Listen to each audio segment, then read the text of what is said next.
안녕하세요. 위기를 기회로 만드는데 성공한 여자입니다. 저는 한때 결혼이 대체 뭐길래 내 인생이 이렇게 됐을까 한탄했던 적이 있어요. 그때는 온 세상에 안 좋은 일은 다 저한테만 일어난다고 믿을 정도로 힘들었습니다. 그런데 그 상황에서 저를 더 힘들게 했던 건 바로 시댁과의 불화라서 끊어낼 수도 없다는 거였죠. 시금치만 봐도 치가 떨릴 만큼 시댁이 싫었던 그때 이야기를 풀어보겠습니다. 이남 일녀 장녀로 자란 저는 아버지가 마을 이장이셨어요. 시골에서 이장이다 보니까 가끔은 답답할 때도 있었어요. 마을 사람들을 두루 챙겨야 하는 자리다 보니까 아버지가 답답했을 때도 있었답니다. 특히 엄마는 남의 집 농사일까지 돕고 다니는 아버지를 보면서 화를 내셨던 적이 있었어요. 무슨 마을 이장이 남의 집 밭일까지 돕고 다녀. 경호 아빠가 다리가 다쳤다잖아. 이웃끼리 돕고 사는 거지. 당신만 이웃이야? 경호네 옆집도 이웃이고 뒷집도 이웃인데 왜 당신만 가서 돕냐고. 경호 아빠 다리 부러진 거 지나가는 똥개도 다 알아. 근데 왜 당신만 가서 일을 돕고 있냐고. 동네 사람들 다 가만히 있는데 왜 하필 당신이야. 마을 이장이었던 아버지가 하필 오지랖까지 넓은 성격이라서 엄마는 늘 답답해 하셨습니다.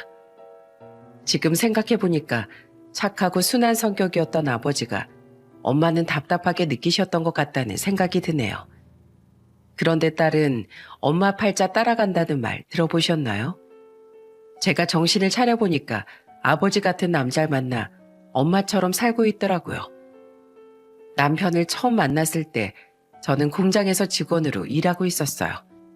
남편도 저와 같은 회사에서 일을 하다가 만난 사이였는데 성격이 진국이라고 할 만큼 주위 평판이 좋았답니다. 처음 남편과 가까워지게 된 계기는 퇴근하는 길이 같은 방향이라서 가까워졌어요. 원래 통근 버스를 탔는데 남편이 저한테 이런 말을 했었습니다. 아정씨, 통근 버스 타고 퇴근하면 오래 걸리잖아요. 제 차로 같이 퇴근하실래요? 좋은 차는 아닌데 둘이 타기엔 충분해요. 대원 씨도 저랑 같은 방향이세요? 와, 잘됐다. 안 그래도 통근버스 타면 제가 종점에서 내려서 집에 늦게 도착하거든요. 그럼 제 차로 저랑 같이 가요. 버스보단 작아도 집까진 금세 갈 수 있어요. 저는 그렇게 남편과 자연스럽게 가까워졌습니다. 그러다 보니까 서로 회사 생활하면서 힘든 일도 털어놓기도 하고 의지가 많이 됐었죠. 그렇게 자연스럽게 가까워진 저와 남편은 퇴근길 인연을 시작으로 연애까지 하게 됐습니다. 정말 남편은 연애하면서도 다정함이 저절로 나오는 사람이었어요. 한 번은 겨울에 같이 길을 걷다가 불우이웃 모금함을 보더니 재빨리 가서 현금을 넣는 걸 봤습니다. 저는 그런 남편을 보면서 물었어요. 오빠는 꼭 저런 모금함을 보면 돈 넣고 오더라. 아무리 몇만 원 아니더라도 이게 몇 번째야. 남 돕는 것도 내 형편 봐가면서 해야지. 이 정도는 나도 도울 수 있어. 그렇게 무리하는 것도 아닌데 왜. 가랑비에 옷 젖는다는 말도 몰라? 물론 좋은 일이지만 미래를 생각해서 오빠도 돈 좀 모아. 원래 푼돈 세는 게 더 무서운 거야. 알겠어. 난 그냥 좋은 일 하려고 그랬던 건데 잘 생각하면서 할게. 착한 건 좋은데 길에서 불쌍한 것만 보면 남편은 지나치지 못했어요. 물론 좋은 일 하는 거니까 나쁘다는 생각은 안 들었죠. 하지만 아무리 좋은 일이라도 적당이라는 게 있는 거 아닌가요? 그래서 저라도 남편한테 쓴소리를 해야겠다는 생각에 단호하게 말했던 겁니다. 그때만 해도 저와 같이 공장에서 일하는 남편도 집안 형편이 안 좋을 거라고 생각했어요. 저는 집안 사정상 대학 공부를 포기하고 바로 취직하게 됐거든요. 그래서 남편도 저와 비슷할 거라고 생각한 겁니다. 그렇게 남편과 2년 연애 끝에 결혼 준비를 하면서 남편의 반전 모습에 깜짝 놀랐습니다. 시댁이 소를 한 150마리 키우고 있었고 농가 밭도 꽤 있어서 그 지역에선 넉넉한 편이었습니다. 처음으로 남편과 시댁에 인사 갔을 때 시모한테 밝게 인사하며 말했어요. 안녕하세요. 저는 김아정이라고 합니다. 초대해 주셔서 감사합니다. 우리 집 막내가 장가를 가긴 가나 보네. 시골까지 여자도 데려오고. 둘이 같은 일 한다고 했나? 네, 같은 회사에 다니고 있어요. 아유, 끼리끼리 만났나 보네. 공장에서 일하니까 같은 일하는 사람을 만나지. 시모가 퉁명스럽게 말하는 걸 듣고 저는 깜짝 놀랐어요. 밝게 인사해도 표정 변화 하나도 없이 저한테 딱딱하게 말씀하시는 거예요. 그래서 제가 마음에 안 드시나 덜컥 겁이 났어요. 그런데 그때 시부가 저를 보면서 난감한 목소리로 말씀하셨어요. 이 사람이 원래 말투가 좀 딱딱해. 내가 대신 사과할게. 아니에요. 괜찮습니다. 우리 아내가 말은 저래도 속은 안 그러니까 이해 좀 해줘. 시부의 말에 한시름 돌리긴 했지만 시모가 내내 신경 쓰였어요. 오히려 시부가 저한테 적극적으로 질문을 해주시더라고요. 그때 시부가 저한테 이런 질문을 하셨습니다. 아버지가 마을 이장이시면 그 동네에서 오래 사셨겠네. 네, 저는 초중고 다 같은 지역에서 졸업했어요. 그래서 친구들도 다 10년 이상 된 친구들 뿐이에요. 한 동네에서 그렇게 오래 살려면 사람들이랑 잘 지내야 하는데 부모님께서 인품이 좋으신가 보구만. 나쁜 소리는 안 듣고 사셨던 것 같아요. 예비 며느리가 가정교육을 잘 받고 자란 것 같아서 아주 마음에 쏙 드는구만. 웃음소리를 내면서 웃는 시부를 보면서 저도 같이 웃었습니다. 남편까지 웃으면서 화기애애한 분위기가 형성됐는데 갑자기 시모가 산통 깨는 소리를 하면서 말하는 겁니다. 아이, 집안이 잘 사는 편은 아닌가 보네. 이사를 안 간 건지 못 간 건지 몰라도 시골에서 그렇게 오래 산 게 자랑인가? 저는 시모의 퉁병스러운 말에 당황스러웠어요. 그 순간 시부가 시모를 말리면서 소리쳤습니다. 당신 지금 무슨 소리를 하는 거야? 아니, 내 입으로 궁금한 거 묻지도 못해? 나도 물어볼 권리가 있어. 누가 그런 걸 그딴 식으로 물어봐? 당신 이렇게 무례한 사람이었어? 당신 계속 그렇게 투덜거릴 거면 밭에나 나가봐. 왜 또 밭에 가래? 입 다물고 있으면 되잖아. 정말 시모와 시부는 상극인 것 같았어요. 그때만 해도 저는 시모가 시부 눈치를 보는 줄 알았습니다. 시부가 그렇게 몇 마디 하니까 시모가 저한테 이런 말씀을 해주셨거든요. 내가 워낙 낯을 가려서 그런 거니까 기분 나빴다면 사과할게. 혜연이가 여자들이 올 줄 상상도 못했는데 이렇게 눈으로 보니까 안 믿어져서 그래. 네, 괜찮습니다. 앞으로 천천히 친해지면 되죠. 제가 잘할게요, 어머님. 그래, 내 입장도 이해해줘서 고맙네. 그래도 이렇게 말해주는 시모를 보고 안심했어요. 시부와 남편 눈치를 보는 듯한 시모가 그때만 해도 크게 문제가 될 거라고 생각하지 못했습니다. 하지만 이건 정말 시모의 모습 중에 빙산의 일각이었어요. 그래서 앞으로 펼쳐질 일에 대한 건 상상도 못한 채 저는 남편과 결혼을 결심했습니다. 그렇게 저는 남편과 많은 하객의 축복 속에 결혼식을 올렸어요. 하지만 결혼식 때 받았던 축복은 길게 이어지지 못했습니다. 결혼식이 끝나고 무슨 일이 있었는지 아십니까? 바로 시모가 축의금을 다 가져간 거예요. 그래서 신혼여행에서 다녀온 후 상황 파악을 한 남편이 황당한 표정으로 시모한테 전화를 하더군요. 엄마, 축의금 다 가져가셨어요? 그래, 내가 낸 축의금 다 회수했는데 내가 가져가야지. 말도 없이 그걸 다 가져가시면 어떡해요. 그럼 제 지인들이 낸 축의금은 주셔야죠. 네 결혼식 치르느라 돈 다 써서 없어. 그리고 내 돈 내가 챙기는데 무슨 말까지 하고 가져가? 그래도 내가 식대 계산해줬으면 감사한 줄 알아. 아들 결혼하는데 그 돈도 아까우세요? 네? 그리고 회수라뇨. 엄마한테 제 결혼식이 그 정도밖에 안 되는 거예요? 네가 무슨 절절한 사랑을 해서 결혼하는 것도 아니고 무슨 의미를 그렇게 찾아? 그냥 적당히 장가 가야 될 나이에 갔으면 부모한테 효도하는 마음으로 이깟 돈 좀 줄 수도 있지 왜? 너야말로 부모한테 돈 가는 게 아깝니? 지금 그런 말이 아니잖아요. 아유 됐어. 시끄러우니까 네 볼 일 봐. 난 볼 일 없다. 끊는다. 그때 저는 너무 황당했어요. 제 친정에서도 결혼식이 끝나고 바로 정산해서 현금으로 주셨는데 시댁에서는 말이 없으시길래 당연히 나중에 주시겠지 생각했던 겁니다. 솔직히 친정 부모님께서도 부모님 앞으로 들어온 돈은 가져가실 수도 있었지만 사는데 보태 쓰라고 다 주셨던 거였어요.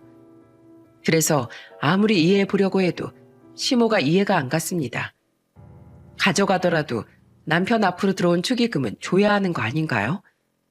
그런데 시모는 그 이후로도 못 준다면서 고집을 부리셨어요. 그래서 저와 남편은 정말 두 손 두 발 다 들고 말았던 겁니다. 그리고 남편도 시댁에서 자꾸 기가 죽어 보였어요. 남편은 큰 누나와 큰형이 있었고 막내라서 그런지 시댁에서 엄청 주눅이 들어 보였습니다. 그런데 알고 보니까 결혼 전에는 몰랐던 신우와 시숙의 실체가 하나씩 보이기 시작했습니다. 특히 큰 신우인 형님은 정말 고집이 황소고집이었어요. 결혼 후 시댁에 다 같이 모였던 적이 있었는데 신우가 술을 엄청 좋아했습니다. 그런데 신우가 소를 키우는 시골에서 갑자기 엉뚱한 걸 찾으면서 말했어요. 피자에 맥주 마시고 싶은데 피자 시킬 데 없나? 그때 저는 신우의 말에 황당했어요. 오죽하면 시부가 신우를 보면서 이런 말을 하더라고요. 쟨 꼬고 없는 것만 찾더라. 여기서 피자 사러 가려면 차 타고 읍내까지 30분 나가야 해. 피자에 맥주 마시고 싶은데 어떻게 그럼. 그냥 집에서 김치전이나 해 먹어. 무슨 피자야. 피자랑 김치전은 다르잖아. 지금 내시니까 얼른 가야 하는 거 아니야? 야야, 몰라가. 너네도 데려왔으면서 무슨 술을 마시려고 그래. 좀 참아. 아빠, 내가 애 키우면서 얼마나 힘든 줄 알아? 술이라도 마시니까 버티는 거야. 넌 정말 그놈의 심보 좀 어떻게 못하겠어? 네가 애 너무 욕심부려서 키우니까 그렇지. 나 정도는 약과야. 요즘 애엄마들 얼마나 애들 교육에 난린데 아빠야말로 뭘 몰라서 그런 소리 하는 거야. 신우는 갑자기 시부를 원망하면서 말했어요. 피자 하나 때문에 어찌나 화를 많이 내던지 옆에서 듣고 있으니까 골이 울리는 것 같았습니다. 큰 신우는 조카들도 데리고 왔었는데 술을 마시려고 하니까 시부가 말렸던 거예요. 그런데 시매부가 시부를 말리더니 한숨을 쉬며 말했습니다. 아버님, 제가 가서 사올게요. 아휴, 저 고집을 누가 말려요. 한 번 꽂히면 먹어야 직성이 풀리는 사람이에요. 그래도 요즘엔 한 캔 정도만 마시니까 제가 가서 사올게요. 자네가 가려고? 여기 길은 알아? 요즘엔 검색하면 다 나와요. 제가 다녀올게요. 내가 가서 사올 테니까 당신도 그만 좀 해. 그러자 큰 신우가 시매부를 보면서 말했어요. 진작에 갔어야지. 괜히 열 올려서 얼굴에 주름만 늘었잖아. 그걸 보는데 정말로 기겁했어요. 무슨 애도 아니고 사올 때까지 사람을 닥달하는 거예요. 그 후 큰 신우는 혼자서 피자에 맥주를 마시기 시작했습니다. 그때 시모가 신우를 보면서 말했어요. 우리 딸이 유학을 다녀와서 그런가 이런 걸 좋아하더라고. 애가 똑똑해서 그래. 똑똑한 애들이 오감이 발달해서 원하는 게 분명하게 있다니까. 다 똑똑해서 그런 거니까 참아야지 뭐. 멍청한 애들이 땡깡 부리는 것보단 훨씬 나아. 역시 우리 엄마가 내 마음을 잘 알아준다니까. 정말 신우랑 시모는 손발이 척척 맞았어요. 사실 삼남매 중에서 남편만 고졸이고 큰 신우는 대학 시절에 시모의 도움으로 유학까지 다녀왔습니다. 그래서 그런지 남편은 시댁에서 기도 못 펴고 살았어요. 그때 남편이 밥을 먹다가 밥을 한 그릇 더 먹으려고 일어났는데 시모가 남편을 보고 못마땅하다는 듯 말씀하셨습니다. 내가 셋째를 사람을 키운 건지 소를 키운 건지 아유 어쩜 저렇게 밥을 잘 먹을까? 네 아버지도 밥 두 그릇 먹는 걸 못 봤는데 넌 누굴 닮아서 그렇게 밥을 잘 먹어? 낮에 소 축사에 갔다 왔더니 배가 고파서 그래요. 일하랬더니만 밥만 축 내고 가는구만. 아유, 한 번 왔다 가면 밥통이 반이 비어. 그래봐야 소 축사 좀 돌다 온 거면서 밥은 왜 그렇게 많이 먹어? 공장에서 노가다 밥만 먹어서 그런가? 아주 소처럼 먹네. 사람 먹는 걸로 이러는 건 너무한 거 아닌가요? 심지어 남편이 공장에 다닌다고 무시하는 듯한 시모의 말에 저는 화가 났어요. 그래서 저는 시모가 남편한테 건네는 밥그릇을 받아들면서 말했습니다. 어머님, 이 사람이 소 축사 좀 돌다 나왔다고 누가 그래요? 뭐? 아니, 누가 그랬다기보다 그럴 것 같다는 거지. 그거 뭐 할 게 있어? 소들이 먹고 자기밖에 더 해? 아니요. 소들도 염을 먹고 똥 싸고 오줌 싸고 다 해요. 그걸 소가 치우겠어요? 소가 자기들이 먹을 걸 자기들이 챙겨 먹겠어요. 시골 내려오면 남편만 아버님 따라가서 소 축사에서 일하다가 와요. 그런데도 밥 두 그릇이 그렇게 아까우신 거예요? 그럼 내일은 어머님이 저랑 같이 가셔서 소 축사 가서 일해봐요. 내가 거길 왜 가? 너 지금 이 시애미 놀리는 거야? 놀리는 게 아니라요. 어머님이 아까부터 저희 남편이 한 일을 너무 모르시는 것 같아서 알려드리는 거예요. 여기 와서 엉덩이 한번 편히 못 붙이고 소 축사에서 일하다 온 사람인데 밥은 편하게 먹어야죠. 참나. 그래, 자, 먹어. 가져다가 실컷 많이 먹어라. 시모는 제 말에 당황했는지 밥그릇을 주면서 얼른 가서 먹으라면서 말했어요. 그때 남편이 말도 못하고 눈칫밥을 먹고 있는 게 저는 너무 답답했거든요. 제가 더 답답했던 건 이런 상황이 한두 번이 아니라는 거예요. 시댁에서 집으로 갈 때 시숙이 남편 차를 보면서 비아냥거리면서 이런 말까지 했어요. 혜연아, 너는 차 좀 사. 그거 몇 년을 타는 거야? 아직 탈만한데 뭐하러 바꿔? 얘가 뭘 한참 모르네. 남자는 차야. 나처럼 제네시스 정도 뽑아줘야지. 난 그런 거 관심 없어. 형이나 많이 끌고 다녀. 야, 넌 차로 못 산다고 광고하냐? 그냥 한 대 뽑아. 어차피 나중에 애 낳으면 좋은 차 끌게 돼 있어. 애들이 아빠 차 쪽팔린다고 하면 어떡할 거야? 그때 시숙은 우리나라에서 제일 좋은 제네시스를 끌고 다녔고 큰 신우는 벤츠를 타고 다녔습니다. 그런데 남편만 K5를 타고 다니니까 시숙이 조롱하듯 말한 거예요. 그래서 저는 시숙을 보며 말했습니다. 아주버님은 차를 남 보여주려고 타세요? 저희는 차가 문제없이 굴러만 가면 좋던데요. 괜히 차에 돈 써봐야 뭐예요? 차 가격이 오르는 것도 아니고 할수록 가격만 떨어지고 유지비만 많이 들잖아요.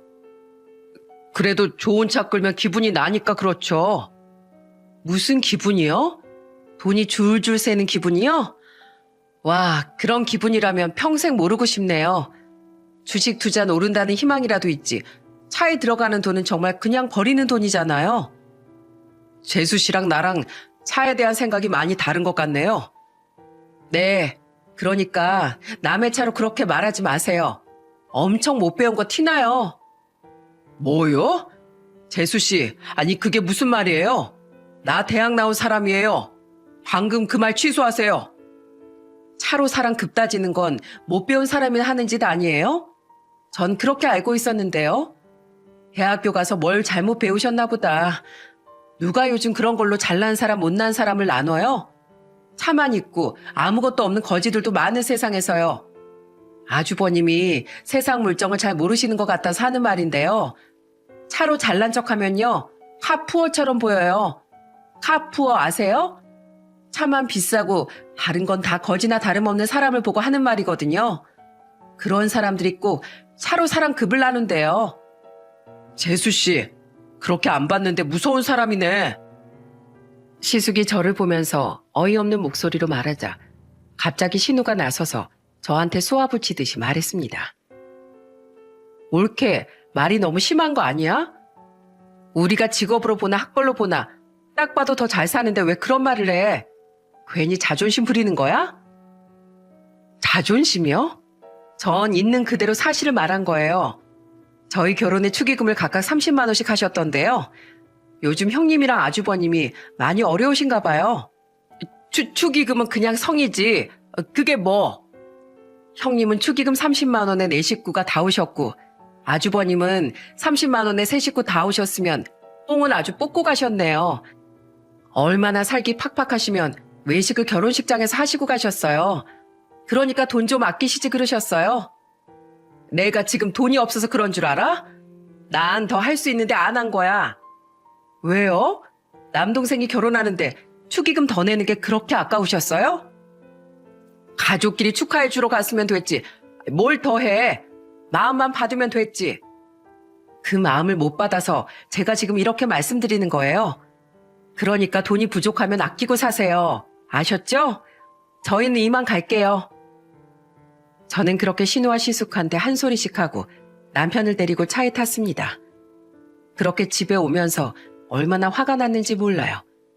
그래서 답답한 마음에 남편한테 소리쳤어요. 당신 아무리 누나랑 형이라고 해도 저런 소리 듣고 가만히 있는 게 말이 된다고 생각해? 나도 옛날엔 당신처럼 말도 해보고 화도 내봤어. 그런데도 안 변하는 걸 어떡해. 난 이제 내가 이 집 아들이 맞는지도 헷갈려. 자꾸 그렇게 앞에서 아무 말도 안 하니까 더 그러는 거야. 앞으로는 당신도 지지 말고 다 말해. 저는 너무 속상해서 괜히 남편한테 화를 냈어요. 평소에는 회사에서 일도 잘하고 인정받는 남편이 시댁만 가면 주눅드는 게 답답해서 참을 수가 없었습니다. 정말 남편은 성실하고 착한 사람이었는데 그걸 시댁에서는 다 몰라줬어요. 그래도 저와 남편은 큰아들을 낳고 잘 살고 있었죠. 그런데 착한 남편한테 불의의 사고까지 덮치고 만 겁니다. 바로 공장에서 일을 하다가 남편이 3층에서 떨어져서 낙상 사고를 당한 거예요. 그때 저는 남편이 잘못된 줄 알고 가슴이 철렁했었죠. 치료는 잘 끝났지만 사고 후유증으로 남편은 다리를 절게 됐어요. 이 과정에서 남편은 오랫동안 다녔던 공장도 그만둘 수밖에 없었습니다. 한동안 남편은 집에서 의기소침하게 있었어요. 이때 저희 부부의 소식을 들은 시모가 남편한테 전화해서 이런 말씀을 하셨어요. 내가 공장 오래 다니는 거 아니라고 몇 번이나 말했어. 이번 기회에 내려와서 속 키우고 농사 짓는 일이나 도와. 엄마, 저 농사 짓기 싫다고 그랬잖아요. 왜 누나랑 형한테 그런 말씀 안 하시면서 저한테 시골 와서 살라고 강요하세요? 네가 잘났으면 내가 시골에 오라고 했겠어? 이게 다 널 걱정해서 하는 말이잖아. 네가 공부도 못하고 사교성도 없으니까 내가 오죽하며 이러겠어. 여기서 3년만 일하면 내가 너희들 읍내에다가 좋은 아파트도 구해주마. 우리도 일손이 부족해서 그래. 어차피 거기서 일자리 구하기도 쉽지 않을 거 아니야. 내가 아들한테 거짓말 치겠어? 그럼 일단 아내랑 상의해볼게요. 그때 시모의 말에 남편은 잠시 흔들린 것 같았어요. 남편이 갑자기 일자리를 잃어서 정말 생계가 어려웠거든요. 아들을 키우느라 제가 집에 있었기 때문에 앞길이 막막했어요. 그때 남편과 저는 당장 생계가 어려워져서 선택지가 없었고 결국 남편과 같이 시골로 내려간 겁니다. 하지만 아무리 시골에서 나고 자랐던 시절이 있다고 해도 갑자기 시골에서 생활하는 건 어려웠습니다. 특히 남편은 경운기를 운전하는 걸 제일 어려워했어요. 그런데 그걸 보고 시모는 다그치기만 하는 겁니다.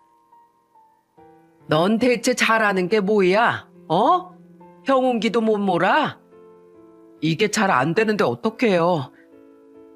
아무래도 경운기는 처음 몰아보는 남편이 처음에 많이 힘들어했어요. 그런데 남편이 경운기를 운전하다가 도랑에 빠지는 사고까지 난 겁니다. 그런데 시모가 그 사고를 보고 하는 말에 깜짝 놀랐어요. 시모가 다친 남편이 아니라 망가진 경운기를 보면서 답답한 듯 말하는 겁니다. 야, 이놈아.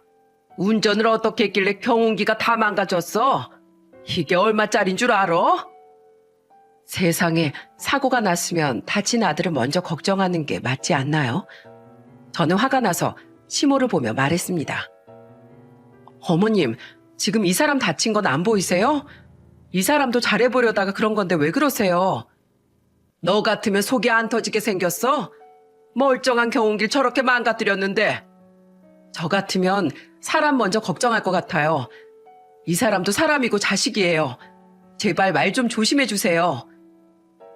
정말 시모 때문에 저도 모르게 한 소리를 하게 됐어요. 그때 시부가 제 편을 들면서 시모한테 말씀하셨습니다. 당신이 막내 아들한테 너무했어. 아니 대체 왜 그래? 다 같은 자식이잖아. 아, 시끄러워. 당신은 경운기나 어떻게 할 건지 대책이나 세워. 시모는 집안을 휘어잡고 살고 있었어요. 시부가 키 160에 마른 체형이었고 시모가 키 168에 덩치까지 있다 보니까 시부가 시모한테 잡혀 살았던 겁니다. 게다가 시모는 저와 남편이 시골에 내려온 뒤로부터 거의 일꾼 부리듯이 부렸어요. 제가 밥통으로 보이는지 저만 보면 시모가 이런 말씀을 하셨죠. 애미야, 리모컨 어딨어? 리모컨 좀 가져와봐. 저 설거지 다 하고 이제 앉았어요. 어머님이 거실에서 계속 TV 보셨잖아요. 그래서 나보고 찾으라고? 내 눈에 보여야 찾지. 제 눈에도 안 보여요. 그리고 저도 너무 힘드니까 제발 저 좀 그만 부리세요. 시모가 저를 얼마나 불렀으면 시모 목소리가 귀에 맴도는 것 같았어요. 그때 남편도 화가 났는지 시모한테 화를 내며 말했습니다. 엄마, 하루 종일 일하다 온 사람한테 너무한 거 아니에요? 집에 오자마자 밥 차려라, 빨래해라. 왜 그렇게 시키기만 하세요? 저희 부려먹으려고 부르신 거예요? 우리 집에 같이 살면 그 정도는 같이 할 수 있지. 왜 난리야? 같이 하는 게 그냥 일방적으로 시키시잖아요. 차라리 이럴 거면 당번 정해서 해요. 뭐야? 야, 너 정말 유치하게 그럴 거야? 엄마가 먼저 일을 이렇게 만드셨잖아요. 앞으로 날짜 정해서 할 거니까 그렇게 하세요. 남편이 처음으로 목소리 내는 걸 보고 점점 변하고 있구나 싶었어요. 시골에 내려와서 생활하면서 남편도 더 이상은 참을 수 없던 겁니다. 그런데 이게 끝이 아니었어요. 한 번은 시숙이 시골에 왔다가 저녁으로 술을 한잔 하더니 남편한테 이런 말을 했습니다. 야, 넌 여기 와서 경운기 타고 다닌다면서? 아유, 넌 어쩜 사람이 발전이 없고 후지만 있냐? 경운기 몰고 다니니까 어때? 경운기가 왜? 일만 하게 해주면 되지. 뭐가 문제야? 아니, 너랑 아주 잘 어울려서. 그래, 사람은 생긴 대로 놀더라. 뭐 형도 얘기 들어보니까 딱 생긴 대로 놀던데 뭘. 뭐? 너 지금 그게 무슨 말이야? 형수님, 그거 아세요? 형 서울 가면 아가씨 데리고 술 처마시고 나이트는 필수 코스래요. 뭐야? 너 그게 무슨 소리야? 어디서 거짓말을 해? 아무리 형을 이겨먹고 싶었어도 그건 아니지. 거짓말이라고? 형 친구 중에 내 친구 형도 있던데 그 형이 그러더라. 여자랑 술 없으면 못 사는 놈이라 한심해서 같이 못 놀겠대. 고향 친구도 손절할 정도면 대체 뭐하고 노는 거야? 진짜 수준 떨어지고 형이야말로 생긴 대로 노는구만. 남편의 말에 형님이 화가 난 표정으로 시숙을 노려봤어요. 그러자 시숙은 안절부절하면서 남편을 보면서 말했습니다. 너 두고 봐. 내가 너도 가만 안 둘 거야. 왜? 지렁이가 꿈틀하니까 겁나? 지렁이도 밟으면 꿈틀한다는 걸 알았어야지. 내가 언제까지 형한테 무시당하고 살 줄 알았어? 다신 나 무시하지 마. 나도 엄연히 한 가정의 가장이야. 그러니까 이젠 진짜 말 조심해. 남편의 한 방에 시숙은 완전히 꿀먹은 벙어리가 됐어요. 시골에 내려온 지도 3년째가 되니까 남편도 변하더라고요. 그리고 남편이 변한 이후에는 제가 둘째를 임신했던 것도 있었어요. 저와 남편은 시모가 말한 3년을 다 채워가고 있었고 분가를 할 생각에 설레고 있었습니다. 그래서 시모가 약속했던 시골 생활 3년 차에 남편은 시모한테 말했어요. 이제 3년 됐으니까 저흰 분가하겠습니다. 이 사람 임신 중이고 이제는 저희 가정 꾸려야죠. 누구 마음대로 분가를 해? 갑자기 둘 다 나가면 여기 일은 다 누가 해? 그런 말씀이 어딨어요. 분명히 3년 채우면 집 해주신다고 하셨잖아요. 2년 더 해. 네? 2년이요? 정말 너무하신 거 아니에요? 왜 약속을 안 지키세요? 이 약속도 수지 타산이 맞아야 지키지. 너희가 여기서 먹고 자고 다 했으면 오히려 나한테 돈을 줘야지. 저희 분가할 거니까 그렇게 하세요. 그리고 약속한 집도 꼭 받을 겁니다. 그 순간 시모의 어처구니 없는 말에 화가 머리끝까지 치솟았어요. 그래도 남편은 지지 않고 시모한테 끝까지 말했습니다. 시모가 돈이 없던 것도 아니었어요. 며칠 뒤에 시모가 완전히 저 보란 듯이 이런 말씀까지 하셨다니까요. 며느라, 넌 재테크 좀 하니? 아직 못하고 있죠. 얼른 금부터 사. 내가 재테크로 금을 사는데 금값이 너무 많이 올라서 돈을 얼마나 벌었는지 몰라. 은행 그것들을 우리가 돈 맡기면 그걸로 대출 내줘가지고 이자 장사하잖아. 그래서 은행에 돈 맡기면 안 돼. 이렇게 나처럼 금테크를 해야 한다니까. 어머님 번 돈으로 저희 아파트 해주시면 되겠네요. 아이, 그만큼 벌지도 못했어. 아직 한참 멀었어. 시모는 맨날 재테크한다고 자랑까지 하면서 저희한테 아파트는 해줄 생각이 없는 것 같았죠. 임신 중에 시부모와 사는 건 힘들기만 했습니다. 그런데 그 무렵 친정에 큰 사고가 터졌어요. 친정 아버지가 동네에 몇 년째 벌초를 안 한 주민 산소를 대신 벌초해주다가 말벌에 쏘여서 병원에서 위독한 상태였어요. 너무 갑작스러운 사고에 저는 정신이 혼미해지는 것 같았습니다. 엄마 전화를 받고 눈물을 흘리는 저를 보고 남편이 걱정스럽게 물었습니다. 여보, 왜 그래? 무슨 일이야? 여보, 어떡해. 우리 아버지가 말벌에 쏘여서 지금 중환자실에 계시대. 뭐? 진짜야? 여보, 우선은 침착해. 나랑 어서 같이 가자. 남편은 절 챙기면서 같이 친정에 가려고 했어요. 저희는 그렇게 정신없이 나가려는데 시모가 저희를 붙잡으며 말했습니다. 너희 어디가? 오늘 소 축사 청소하는 날이잖아. 엄마, 장인어른이 말벌에 쏘여서 위독하시대요. 말벌에 쏘인 걸로 웬 호들갑이야? 얼른 가서 소 염을 주고 소똥 다 치우고 가. 엄마, 지금 뭐라고 하시는 거예요? 지금 제 장인이 위독하시다고요. 벌써 저 세상 간 것도 아닌데 뭘 호들갑이야?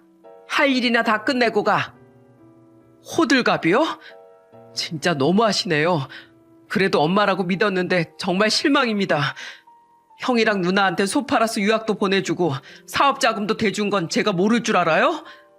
이젠 내가 다리가 이 모양 되니까 내가 아들로 보이지도 않으세요? 사람이 어떻게 그래요? 전 지금 장인어른 병원 갈 거니까 소 축사는 알아서 하세요. 그렇게 남편은 제 손을 붙잡고 아버지 병원으로 달려갔어요. 정말 가는 내내 눈물이 하염없이 흘러서 정신을 차릴 수가 없었습니다. 그리고 제가 병원에 도착하자마자 아버지는 결국 세상을 떠나셨어요. 저는 큰 슬픔에 몸을 가눌 수가 없었습니다. 너무나 황망한 아버지의 죽음을 믿을 수가 없었어요. 온 가족이 목 놓아 울면서 아버지와의 마지막을 준비할 수밖에 없었습니다. 그때 남편은 임신한 저를 챙겨주면서 장례를 치르느라 정신이 없었어요. 시부는 저한테 전화해서 걱정 가득한 목소리로 말씀하셨어요. 얘야, 괜찮니? 아버지께서 좋은 분이시니까 좋은 곳으로 가셨을 거야. 내가 가봐야 하는데 못 가서 미안하구나. 내가 네 남편 통해서 부조금 조금 보냈다. 잘 추스르고 와. 아버님, 제가 너무 불효녀 같아요. 그동안 해드린 것도 없는데 어떡해요? 아니다. 자식은 부모한테 존재 자체만으로 기쁨이란다. 그런 생각하지 말어. 시부의 위로에 저는 힘든 마음을 겨우 추스를 수 있었어요. 남편과 저는 장례를 끝내고 다시 집으로 돌아왔습니다. 그런데 그때 집에 아무도 없더라고요. 그 순간 남편이 결심한 목소리로 저한테 말했습니다. 여보, 우리 집 나가자. 짐 싸. 뭐? 갑자기 그게 무슨 소리야? 갑자기 애까지 데리고 어딜 가? 이대로는 도저히 안 되겠어. 나만 믿고 가자. 남편은 그렇게 말하더니 시모 장롱을 열어서 금을 가방에 담았어요. 저는 그걸 보고 소리치며 말했습니다. 당신 미쳤어? 지금 뭐 하는 거야? 이거 그동안 우리가 일한 값이야. 이렇게라도 받아야 될 거 아니야. 그러더니 남편은 거의 7천 정도 하는 금을 챙겼습니다. 그리고 짐을 싸서 나가는 길에 남편은 시모한테 문자를 남겼습니다. 저희 식구 떠납니다. 그리고 우리가 일한 대가 장롱 속에서 찾아갑니다. 신고하시려면 신고하세요. 저희도 노동청에 신고할 거니까요. 그리고 저희를 다신 찾지 마세요. 더 이상 전 어머니 아들이 아닙니다. 정말 남편은 굳게 결심한 듯 이런 문자를 시모한테 보내는 거예요. 그러자 시모가 가만히 있었겠나요? 시모가 난리가 나서 남편한테 전화까지 했더라고요. 운전 중이라 남편 전화가 스피커폰이었기 때문에 다 들을 수 있었죠. 야, 이놈아. 그 금이 얼마짜린데 그걸 가져가. 당장 가져와. 저희한테 약속한 거랑 그동안 일한 돈 다 계산하면 1억 5천이 넘어요. 아세요? 아이고, 아들놈이 부모 돈을 훔쳐가네. 아이고, 신고하세요. 저도 이판사판이니까 신고하시라고요. 어차피 저 아들 취급도 안 하셨잖아요. 그렇게 남편은 전화를 끊어버렸어요. 그러더니 잠시 뒤에 시부가 저한테 전화를 하신 겁니다. 잘 가고 있니? 네, 아버님. 미리 말씀 못 드려서 죄송해요. 아유, 내가 힘이 있었으면 너희가 금을 훔쳐가지도 않았을 텐데 미안하다. 잘 가져갔어. 그리고 그건 갚을 필요도 없다. 당연히 받아야지. 아버님 죄송해요. 어머님이 힘들어서 못 살겠어요. 여긴 신경 쓰지 말고 손주 키우면서 잘 살아. 계좌번호 좀 보내줘. 내가 너희한테 해준 게 없어서 미안하구나. 그리고 나한텐 한 번씩 무슨 일 있으면 연락 한 번 주고. 네, 아버님.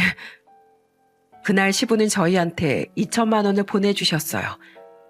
그렇게 서울로 온 저희 부부는 작은 월세방을 구해서 살기 시작했어요. 남편은 일용직으로 일을 하기 시작했고 저는 몸조리를 하고 있었죠. 가끔 시부와 연락하긴 했지만 시모와는 일절 연락하지 않았어요. 그 후 저는 건강한 딸을 낳았고 시부한테는 사진을 보내주기도 했어요. 딸 돌잔치 때도 시부는 100만 원이나 보내주셨습니다. 그렇게 한 7년이 넘는 시간 동안 시모와 아예 단절된 채 지냈습니다.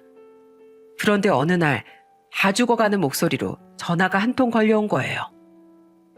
잘 지내고 있니? 저는 너무 놀라서 아무 말도 하지 못했어요. 심지어 시모 번호로 걸려온 전화였는데 목소리는 도무지 시모가 아닌 것 같았거든요. 제가 아무 말도 못하니까 시모가 다시 한번 말을 했어요. 우리 손주들은 잘 크고 있니? 너네 보고 싶어서 전화했다. 7년 만에 저희가 보고 싶으셨다고요?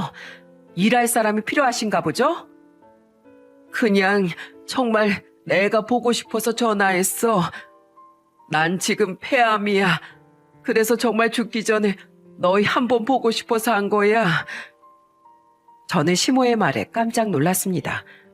알고 보니까 시모가 폐암에 걸려서 서울에 있는 병원에 입원을 한 상태였던 겁니다. 그때 저는 또 한 번 시모한테 소리쳤습니다. 왜요? 아프니까 이제야 저희가 생각나세요? 똑똑한 형님이랑 아주버님한테 전화하시지 그러셨어요.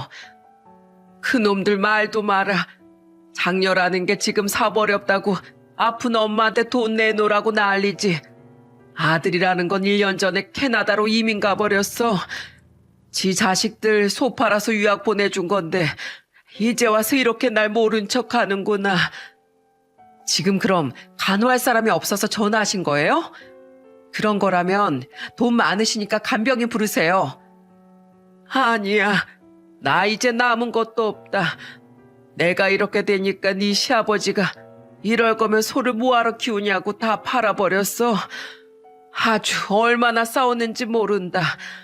내가 자식들 퍼주기만 하고 정작 이렇게 늙고 아픈 몸만 남으니까 날 원망하더라. 내가 그러지 말았어야 해. 자식 믿고 너무 퍼준 게 문제야. 미안하다. 내가 이제서야 알았다. 정말 너희가 우릴 위했는데 미안해. 여기 병원에서 너무 외로운데 와줄 수 없겠니? 자식이 보고 싶다. 여러분 같으면 여기서 어떻게 하시겠나요? 저는 사실 시모의 말이 그저 화가 났어요. 그래서 시모한테 냉정한 목소리로 말했습니다. 이런 말씀 죄송하지만 부탁을 못 들어드릴 것 같네요. 그렇게 우리 비교하고 차별하고 무시하시더니 이제 와서 보고 싶으시다고요? 나 이러다가 죽을 수도 있어. 네 시애비도 잘 오지도 않어. 그러게 왜 자식들을 차별하셨어요? 첫째하고 둘째한테 해준 거 절반이라도 인간처럼만 대해주셨으면 저희는 제일 먼저 달려갔을 거예요. 내가 미안해. 이렇게 자식들이 배신할 줄 몰랐어. 난 내 자식들이기 때문에 그렇게 한 건데 자기들 자식만 챙길 줄 누가 알았겠어. 정말 미안하다 아가. 나 좀 보러 와줘. 그렇게 한참 동안 시모 얘기를 듣다가 전화를 끊었어요. 그리고 이 모든 걸 남편한테 말했습니다. 그러자 남편은 얘기를 듣자마자 냉장고에서 소주를 가지고 오더니 2병이나 금세 비웠어요. 그러더니 그 착한 남편이 뭐라는 줄 아시나요?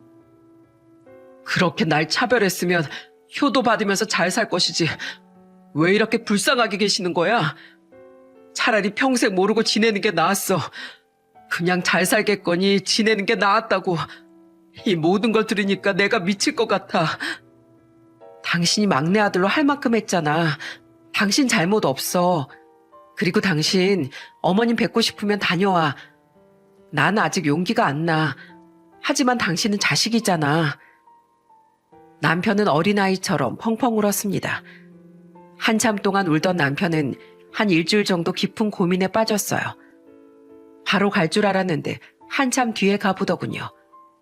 그리고 일주일 만에 혼자 조용히 다녀오더니 저한테 이런 말을 했습니다. 엄마가 옛날하고 많이 바뀌셨더라. 벌써 연세가 75세잖아. 우리 엄마가 아닌 것 같더라고. 그리고 계속 당신한테 미안하다면서 후회하셨어. 여보, 내가 부탁할게. 딱 한 번만 우리 아들이랑 딸 데리고 어머니한테 가주면 안 될까? 이렇게 부탁할게. 저는 남편의 말을 듣고 많은 고민이 들었어요. 사실 아들도 돌도 안 된 시점에 시골에서 많이 고생했었거든요. 하지만 제가 자식을 키워보니까 자식한테 버림받은 시모를 생각하니 마음이 참 안 좋았습니다. 정말로 싫었고 정말로 미웠고 정말로 다시는 마주치고 싶지 않았던 사람이 시모였어요. 그런데 남편의 눈물을 보자니 그냥 지나쳐 버릴 수가 없었습니다. 그렇게 다시는 안 볼 거라고 내 스스로 약속했건만 그 약속을 7년 만에 깨버렸어요. 그리고 어렵게 시모 병실에 갔는데 시모가 앙상해진 손으로 제 손을 잡고 울면서 말씀하셨어요. 와줘서 고맙다. 그리고 미안하다. 그런 말씀 하지 마세요. 그때 저는 고생했다, 수고했다. 이런 말 한마디면 충분했어요. 그리고 지금 여기 온 건 어머님을 조금이나마 용서해 보려고 온 거예요. 그러니까 이젠 그만 우세요. 아프신데 자꾸 우시면 어떡해요. 그날 시모는 제 말에 눈물을 흘리며 고맙다는 말씀만 하셨어요. 그리고 꿈에 그리던 손주들을 보면서 애써 웃어 보이셨습니다. 그 후 저는 남편과 아이들을 데리고 서울에 있는 시모 병실에 수시로 찾아갔어요. 그리고 시모의 말동무가 되어드리며 말했습니다. 어머님, 이렇게 누워 계시니까 간병 받고 싶어서 그러신 거죠? 그런 거 아니야. 너한테 많이 미안해하고 있다. 미안하구나 정말. 다 지난 일인걸요. 남편이 7년 동안 많이 힘들어했어요. 가족이 있는데도 가족이 없는 것처럼 인생을 사는 게 얼마나 고통스러운지 아세요? 이제는 남편하고 떨어지지 마시고 아들 하나라도 잘 챙기세요. 그래, 고맙다 며느라. 그때부터 시부도 소식을 듣고 오기 시작하면서 삭막했던 시모 병실이 화기애애해졌어요. 다행스럽게 시모는 수술도 잘 끝났고 병과도 좋았습니다. 그때 시부가 남편과 절 불러서 같이 저녁을 했던 적이 있어요. 그때 시부는 술을 마시며 저한테 지난 일을 털어놓으셨습니다.